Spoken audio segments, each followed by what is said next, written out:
invités dans cette première partie. André Berkoff, Émilie Zapalski, Bruno Jeudi et Jean-Sébastien Ferjou qui nous rejoint dans un petit instant pour revenir, entre autres, sur la présence en France en ce moment de Steve Bannon. Steve Bannon, ancien conseiller ultra-droitier de Donald Trump, ce matin au micro de Jean-Jacques Bourdin sur RMC et BFM TV. Voilà ce qu'il a dit en substance. Je m'intéresse à Marine Le Pen. Et voilà ce qu'a répondu Marine Le Pen, qui elle était interrogée sur France Info.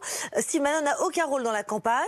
Je ne savais même pas qu'il était à Paris. Alors je vais me tourner d'abord vers vous, André Berkoff. Pourquoi est-ce qu'on n'a pas le même son de cloche entre Steve Bannon et Marine Le Pen d'abord ? Bon, écoutez, ça doit être pour des raisons de stratégie et de tactique intérieure de Marine Le Pen. Et c'est évident aujourd'hui où on en est, on sait très bien que, je ne sais pas si c'est LREM qui talonne le Rassemblement national ou le contraire, peu importe, mais c'est évident que tout fait ventre et tout fait vendre. C'est-à-dire qu'il faut dire, voilà, Marine Le Pen, Steve Bannon, en ce moment, voilà, elle est cornaquée par un Américain.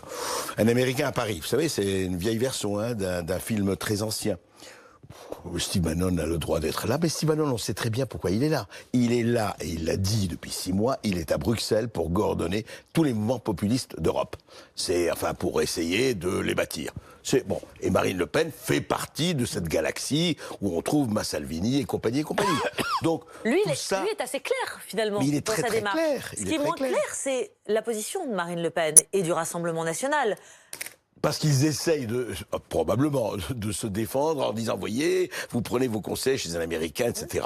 Bon, comme on n'est pas le 6 juin 44 et que c'est pas les Américains qui C'est pas n'importe quel Américain, André Berkoff. C'est pas n'importe quel Américain qui a aidé Trump, notamment à prendre le pouvoir. C'est un nationaliste économique, c'est celui souverainiste, qui a dit souverainiste, etc. C'est pas l'extrême droite, contrairement à ce qu'on dit. C'est pas l'extrême droite, c'est pas vrai. Mais il y a effectivement un positionnement qui est plus gênant, et on va faire le tour de la table évidemment, qui est plus gênant que, j'allais dire, porteur pour la semaine prochaine et ce scrutin. Alors moi je vais vous dire juste un mot, moi je crois que ça ne va jouer aucun rôle, parce que comme je l'ai dit, et y compris ici à BFM TV, ce scrutin, et ça se révèle de plus en plus, j'ai dit il y a 2 mois, c'est que ce n'est pas les élections européennes, c'est un référendum contre Macron et sa politique. Donc c'est ça qui va jouer, pas le reste. Émilie Zapalski, quel regard vous portez sur cette... Steve Bannon qui dit oui, je soutiens, il va y avoir un tremblement de terre dans ces élections. Marine Le Pen, de toute façon, elle peut gagner sans moi. Elle n'a pas besoin de mon aide pour gagner. Je suis son ami, son collègue peut-être, mais effectivement, elle gagnera. C'est l'un des plus grands retours de l'histoire politique de son pays. Gilbert Collard qui dit c'est un soutien comme un autre, qu'il soit là ou qu'il ne soit pas là. Cela m'indiffère totalement. Mais moi, ce qui m'étonne un petit peu, c'est au contraire, c'est toute l'importance qu'on lui donne et cette opération de communication. C'est-à-dire ? Je pense que les médias, désolé, ils participent beaucoup parce que c'est quelqu'un de très doué au niveau communication. D'ailleurs, c'est son métier de base. Il a besoin de se faire mousser. Il a très peu de moyens. Son mouvement, le mouvement, n'a pas beaucoup de salariés et de gens qui travaillent pour lui. Donc, sa cible principale en termes de communication, c'est d'être présent dans les médias. Il le fait très très bien. On lui donne une importance. Et moi, je suis pas tout à fait d'accord avec ce que vous dites sur le rôle qu'il peut avoir ou pas sur les élections européennes, parce que ça fait quand même naître l'idée qu'il peut y avoir cette fameuse, comme on appelle, internationale des extrêmes droites. Il fait naître cet espoir. En tout cas, des populistes. Oui, voilà. pas la même chose. Mélangé. Il fait naître cet espoir et il donne cette image dans la tête des gens au moment des élections européennes. C'est pas anodin. Mais si on gratte un peu plus, c'est quand même quelqu'un qui subit beaucoup de refus de la part de la Suède, de la Pologne, du Danemark. Il n'arrive pas du tout à réunir. Il a très peu de moyens. Mais absolument. Ça tournait à l'automne 2018, effectivement. Mais oui, il a des refus. Les partis d'extrême droite scandinaves, ils déclinent. Le FPO, il minimise. L'AfD se divise. Et les moyens qu'il utilise, moyens financiers. Qu'est-ce qu'il a comme moyen financier de financer les partis politiques en Europe ? Franchement, je pense qu'il n'en a pas beaucoup. Et du coup, l'influence même des réseaux sociaux, c'est très réduit par rapport à ce qu'ils peuvent faire aux États-Unis. Donc moi, ce que je trouve plus inquiétant, c'est les intérêts qui servent derrière pour lui-même, évidemment, mais aussi pour faire passer dans la tête des Européens qu'il vaut mieux être chacun de son côté pour affaiblir quand même l'Europe au final. Le truc quand même, c'est que Bruno, on a l'impression que seul le Rassemblement national est intéressé aujourd'hui. Moi, je trouve que on donne beaucoup d'importance à ce Steve Bannon globalement. Je pense que très peu de Français le connaissent, que ça aura un peu d'influence. Alors je comprends, pour La République En Marche, c'est une bonne affaire. République En Marche qui a du mal à emballer la campagne dans la dernière semaine. On est quand même dans la dernière semaine de campagne. Tout est bon à prendre. Et pour La République En Marche, Après tout, c'est un argument qui est tout à fait facile à utiliser pour eux. Et ça, on voit bien en plus que Marine Le Pen a plutôt été confuse dans ses explications. Alors là, pour le coup, c'est peut-être l'une des premières fois qu'on la voit un peu patiner, prise un peu en difficulté entre ce qu'elle a dit la première fois et on apprend que peut-être qu'il y avait des cadres du Rassemblement national qui traînaient du côté du vendredi dernier, Bristol, Jérôme Rivière et Nicolas du côté Lesage, du Bristol, QG prestigieux pour ce Steve Bannon. Bon, à l'arrivée, une fois qu'on a dit ça, moi je pense que le Rassemblement national, ça bougera assez peu de voix pour eux, c'est-à-dire qu'ils resteront à leur niveau. En revanche, peut-être, c'est l'espoir sans doute de la République en marche, c'est d'essayer à la marge de récupérer un peu de voix. Et comme ça joue, André le disait que c'était extrêmement serré pour l'instant dans les sondages. On verra ce qu'il en est dimanche soir. Bon, ben, c'est des armes de fin de campagne. De dernier sprint. Mais honnêtement, l'affaire autrichienne me paraît nettement plus importante, nettement plus grave que ce Steve Bannon. On va écouter juste Édouard Philippe en meeting ce soir à Vesoul, qui nous dit ce qu'il pense de cette venue de Bannon à Paris et de ce soutien qu'il fait, lui, à Marine Le Pen. Quand j'ai lu les propos d'un Américain à Paris, pas le film, le film était charmant. Lorsque je lis ces propos de ce monsieur Bannon, qui après avoir conseillé le président Trump, ce qu'il a parfaitement le droit de faire, vient en Europe, vient en France, pour dire combien, au fond, il y a un intérêt pour lui et pour le président Trump à ce que on change le périmètre européen ou à ce qu'on change les valeurs qui ont permis la construction de l'Europe. Il faut songer à ça. Et on accueille Jean-Sébastien Ferjou, directeur de publication chez Atlantico. Bienvenue. Jean-Sébastien, ça peut servir finalement à La République En Marche, ce soutien de Steve Bannon à Marine Le Pen, dans l'idée que voilà, les progressistes face aux nationalistes, ce duo, ce duel qu'a monté aussi d'une certaine manière Emmanuel Macron. Donc le faire monter en épingle peut-être, mais je suis assez d'accord avec ce que disait Bruno tout à l'heure. Une énorme majorité de Français ne savent pas qui est Steve Bannon. Et précisément, qui est Steve Bannon? Ça n'est plus le conseiller de Donald Trump depuis longtemps. Ils ont rompu. 2017. Il faut quand même le rappeler. Steve Bannon s'était un peu épanché dans un livre dans lequel il qualifiait Ivanka Trump, la fille du président. Il disait qu'elle était aussi intelligente qu'une brique, que le fils de Donald Trump était un traître. Et Steve Bannon a surtout rompu avec les milliardaires qui avaient, enfin 2 milliardaires, Robert Mercer et sa fille Rebecca, qui avaient beaucoup contribué au financement de la campagne de Donald Trump. Donc Steve Bannon, quand il dit qu'il est là pour affaire, d'une certaine manière, il est surtout là pour se refaire, parce qu'il aimerait bien, dans la perspective de la campagne présidentielle américaine, et pour le coup, il y a des gros budgets, des gros enjeux financiers aux États-Unis, pouvoir se présenter à nouveau aux yeux de Donald Trump, avec qui il n'a malgré tout jamais totalement rompu, comme celui qui aurait œuvré à une forme d'alliance des nationalistes ou des populistes en Europe. La réalité, c'est qu'il a essayé. La réalité, c'est que Viktor Orban n'a pas besoin de Steve Bannon, Matteo Salvini n'a pas besoin de Steve Bannon, Marine Le Pen n'a pas fondamentalement besoin de Steve Bannon, et si Steve Bannon était proche de quelqu'un, ce serait à tout prendre un peu plus de Marion Maréchal que de Marine Le Pen, parce qu'à vrai dire, les contacts qu'il y avait eu entre eux se sont plutôt bien mal... Non, avec Marion, oui, avec Marine, avec moins. Marine, exactement.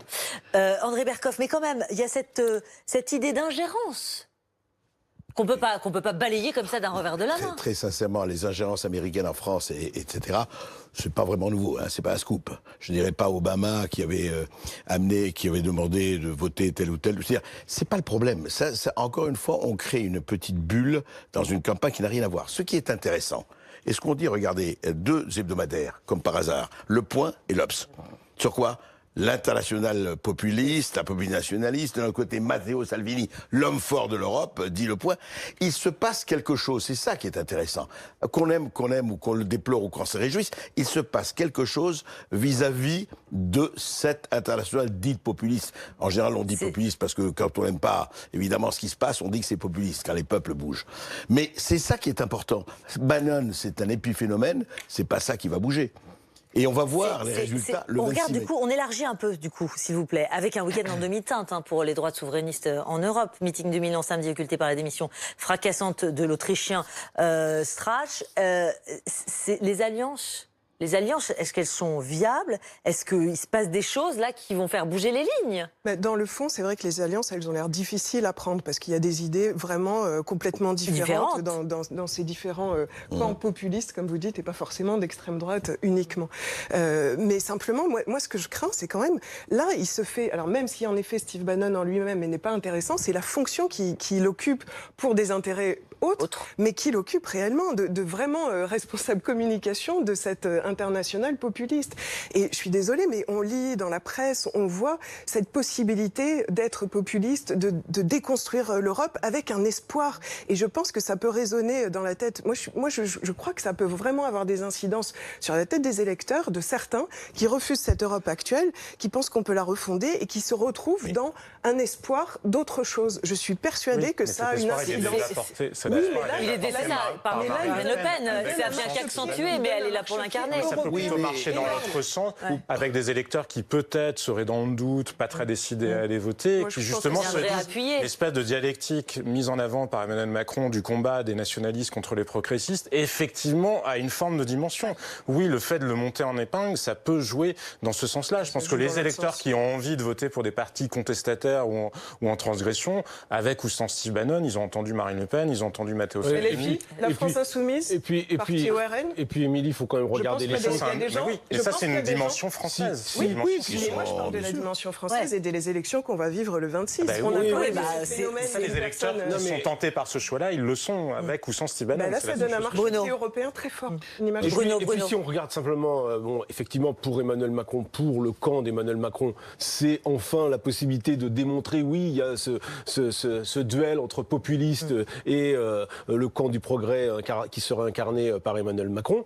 Or, pour l'instant, au niveau européen, même s'il y a cette internationale d'extrême droite, pour l'instant, dans les projections qui sont faites, ils ne sont pas ni premiers, ni deuxièmes. C'est ça, André. On est quand même dans quelque chose. La bonne distance. Les estimations de ce matin de Steve Bannon, très optimiste. Il a beaucoup exagéré dans ce qu'il a dit ce matin. Parce que pour l'instant, au moment où on parle, c'est toujours le Parti populaire européen. Pour l'instant, au moment où on parle. Si, André, les faits sont là pour l'instant. Elle est encore loin. C'est toujours pareil. Quand on voit quelque chose, on dit voilà, c'est encore loin. Il y a quelque chose qui se passe, encore une fois, et ça ne se passe pas, c'est pas dans les boîtes, c'est pas dans les cases. Qu'est-ce qui se passe en ce moment? C'est déjà là. Il y a une Europe que énormément de gens et des millions de gens rejettent. À tort ou à raison. L'Europe, si vous voulez, de monsieur Juncker, l'Europe des disharmonies fiscales complètes. Oui, mais il y a aussi des difficultés dans chacun de leurs pays. Regardez en Italie. Complètement. Ils ont des difficultés en Autriche. Donc on voit bien. Non, mais ce qu'il y a eu, écoutez, quand même, on parle ce qu'on veut. Moi, je veux bien, mais on parle de ça, on dit que rien ne bouge. Quand l'Ukraine, qu'un humoriste de 29 ans ait été élu par 73% des votants, c'est quelque chose. Je ne dis pas que c'est bien ou pas bien, encore une fois. On ne veut pas voir ce qui est à la marge. Mais la marge devient la page. C'est ça qu'on ne veut pas voir. On ne dit pas que rien ne bouge. On disait que cet épisode-là bouge. Moi, ce que je disais, c'était que cette dynamique-là, elle est de toute façon à l'œuvre avec ou sans Steve Bannon. Et effectivement, l'affaire du FPO est peut-être bien plus gênante pour les électeurs. Bien plus gênante pour Marine Le Pen et ses alliés. Et d'ailleurs, ça a bien parasité, même un peu planté leur meeting de Milan. Parce que qu'est-ce qui se passe aujourd'hui à la une de la presse européenne? C'est quand même les phrases du FPO qui domine. Exactement.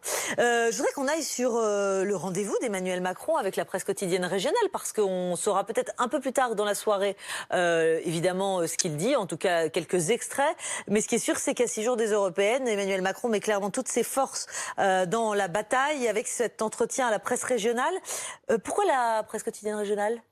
En fait, Emmanuel Macron cherchait un moyen de s'impliquer dans la dernière semaine. Il a finalement écarté l'hypothèse sa première idée, qui était de faire un meeting. Finalement, il a décidé de ne pas le faire.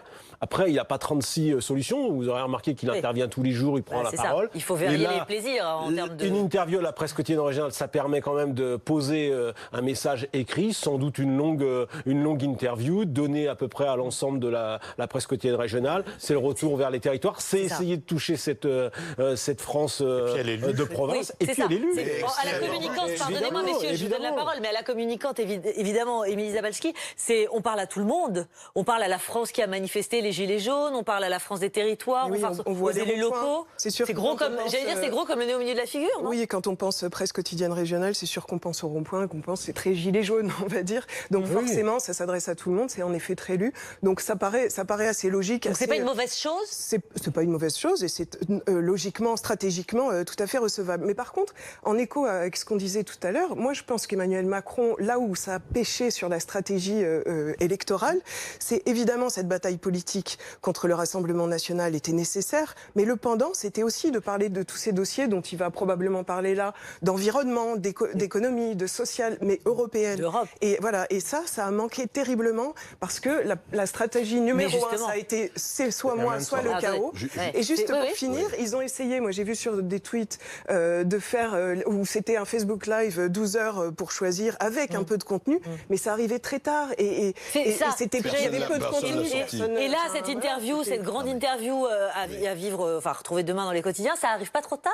C'est pas que ça arrive pas trop tard, c'est extrêmement dangereux pour lui. Pourquoi dangereux? Pour une raison extrêmement simple. Jusqu'à preuve du contraire, mais peut-être que je suis hors actualité, je croyais qu'Emmanuel Macron était le président de la République. J'étais sûr que vous alliez nous la faire, celle-là. De tous les Français. Chef de parti, Nicolas Sarkozy l'a fait. Et alors? En 2009. Et alors, aujourd'hui, attendez, il l'a fait, mais aujourd'hui, c'est beaucoup plus, honnêtement, pourquoi ce serait plus grave aujourd'hui qu'hier? Si la République En Marche arrive en premier, Renaissance, là, il est renvoyé. Voilà, j'ai gagné et voilà ma politique. Il est regonflé à bloc, voilà sa politique. Si en revanche elle arrive en second, même en second, on va dire, regardez, il s'est impliqué parce que encore une fois, on ne mesure pas, même si c'est les Européennes, même si les Français s'en fichent, on peut dire, on ne mesure pas que c'est la seule élection nationale avant la présidence de 2022. Après, c'est les législatives, les municipales, etc. Ça veut dire que les mécontents, pour des raisons justes, irrationnelles ou pas, vont jouer un rôle. Ils vont s'exprimer. André, à mon avis, vous donnez beaucoup d'importance à un scrutin intermédiaire. Les élections intermédiaires, il y en a à chaque fois. Mais alors pourquoi il s'implique? À peu près la même chose. Pourquoi il s'implique? La différence, juste pour rectifier ce que vient de dire Nathalie, la différence, c'est qu'en 2009, Nicolas Sarkozy le fait un mois avant, c'est-à-dire avant le début de la campagne officielle, et ensuite, il rentre dans la période de réserve. Là, Emmanuel Macron, probablement, est le seul président à s'engager autant. C'est là qu'il y a une part de risque. Avec des affiches. Surtout dans la nationale. Et même pire, il a carrément pris la place de la candidate. Au passage, un petit peu disparu. Vous avez remarqué qu'elle fait aucun meeting. On l'a dit avec Olivier Véran. Il n'y voyait aucune. Voilà, il y a les députés macronistes en privé disent exactement le contraire. Il faut sauver le soldat l'oiseau, mais non pas plus sauver le soldat l'oiseau. Il s'est noyé, le soldat l'oiseau. Jean-Sébastien Ferjou. Voilà, chef de parti, tête de liste La République En Marche. Finalement, il nous a tout fait la semaine dernière. Là, c'est l'aboutissement avec la presse, avec la PQR demain. Je comprends le risque théorique que souligne André, mais je pense qu'aucun Français ne doute qu'Emmanuel Macron, de toute façon, et c'est toute la difficulté de la vie politique à l'heure actuelle, c'est que ni lui ni aucun autre ne parviennent vraiment à incarner les Français au sens large, parce que la France est extrêmement divisée et que c'est à vrai dire une mission quasiment impossible. Mais surtout, moi j'y vois un autre danger. Et ce danger, c'est quoi? C'est que quand vous regardez dans les enquêtes d'opinion les deuxièmes choix de vote, c'est-à-dire vous avez votre premier choix de vote et ce que vous feriez si le premier... Bref. Et en ce qui concerne les électeurs de La République En Marche, ils sont très divisés. C'est-à-dire qu'il y en a 39% qui pourraient voter pour une liste de gauche, qu'elle soit la liste socialiste, une liste verte, etc.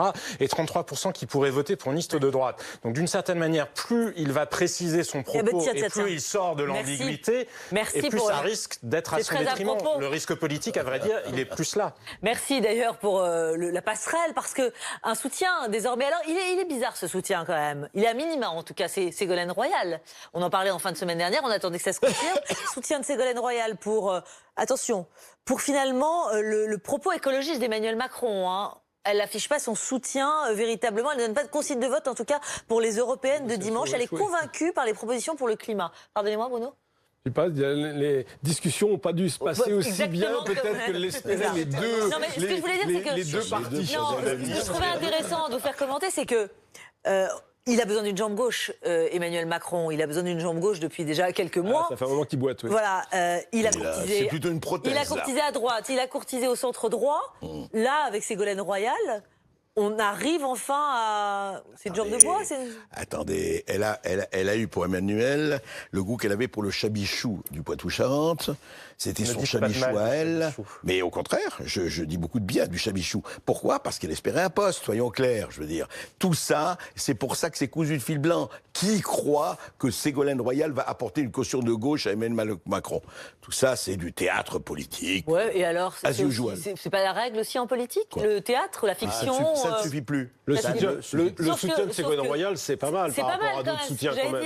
Un moment où il y a vraiment... Elle représente, André, elle représente quelque chose, Ségolène Royal. Elle a été candidate en face de Nicolas Sarkozy en 2016. Je sais, c'était la Madone du Poitou, elle marchait sur l'eau, etc. C'est fini. C'était bien il y a 7 ans, ça. Oui, il y a même elle reste populaire. Elle reste populaire. Est-ce que c'est quand même un soutien qui fait mouche pour Emmanuel Macron dans ce moment où il faut rééquilibrer aussi l'appareil politique macroniste, dans ce moment où, évidemment, en matière d'écologie, clairement, les doutes sont apparus un peu partout, et puis aussi dans le moment où on a vu que sur le banc de touche, quand il s'agissait de remanier, il n'y avait pas grand monde. Elle est... Je pense qu'en effet, c'est quand même encore quelqu'un qui compte, une femme politique qui s'est accrochée, qui a su aussi sentir parfois le vent, savoir parler aux gens. Je pense qu'elle a plus d'empathie, elle plaît encore. Mais moi, je trouve que les ficelles sont un peu grosses, parce que c'est vrai qu'on a parlé immigration et famille au moment de la conférence de presse. Après, on est passé à l'écologie, il s'est fait grand expert de la biodiversité sur le perron de l'Élysée. Là, on arrive à Ségolène Royal, parce qu'il faut raccrocher la gauche. Moi, j'ai l'impression que c'est gros. Alors, peut-être que plus c'est gros, plus ça marche, mais c'est un petit peu... Chirac. C'est un petit peu quand même des facettes qui sont mises... c'est des facettes qui sont mises devant. Non, mais surtout, quelle est la cohérence après? Parce que sur l'écologie, on ne peut pas dire forcément... C'est le en même temps, chère Émilie, c'est le en même temps. Oui, c'est ça. Non, mais surtout qu'il avait... en même temps. Surtout qu'il avait des moyens. Là, on est typiquement dans le en même temps. Alors là, oui, mais la cohérence, on ne peut pas faire mieux. Oui, mais ce que je ne comprends pas, c'est pourquoi ne pas s'être servi de ce qu'il a donné le 10 décembre et ce qu'il a donné plus récemment, c'est quand même à peu près 20 milliards d'euros, plus l'équivalent de la taxe carburant qui a été virée. Ça, c'était du social. Pourquoi il ne l'a pas clairement dit? Et pourquoi ce virage qu'il a fait, il n'a jamais voulu accepter de le dire? Moi, je ne comprends pas. Je comprends pas. Juste, Jean-Sébastien, ce qui est quand même intéressant, enfin, on parle du poids aussi politique de Ségolène Royal, c'est que quand elle a proposé à Yannick Jadot, chef de file d'Europe Écologie Les Verts, de mener cette liste de rassemblement, on lui a claqué la porte au nez. Et voilà. Non, mais ce que je veux dire, c'est que du coup, elle se recase, elle se replace. Ce n'est plus la lutte des classes, c'est la lutte des places. Mais ça a toujours existé, Jean-Sébastien Ferjou, la lutte des places. La lutte des places. Finalement, pourquoi elle n'irait pas au plus offrant? Elle a tendu la main, elle a essayé. Elle est libre de ses choix et de ses mouvements. Ça la regarde. La question, c'est est-ce que ça a une efficacité électorale? Alors évidemment, Ségolène Royal est plus ancrée, je rejoins Émilie là-dessus, dans la vie actuelle que probablement Jean-Pierre Raffarin ou Elisabeth Guigou, parmi les soutiens qu'on a pu entendre ces derniers jours. Parce que j'aimerais quand même comprendre ou rencontrer les électeurs que ça émeut profondément ce jour de soutien. Parce que c'est vrai que c'est quand même un peu... les ficelles sont grosses, comme vous le disiez. Maintenant, à un certain degré, c'est vrai qu'on a beaucoup parlé de la faiblesse de profondeur stratégique, du banc de touche très vite d'Emmanuel Macron. Une personnalité comme Ségolène Royal, qui reste quand même un pied vraiment dans la vie politique active, peut...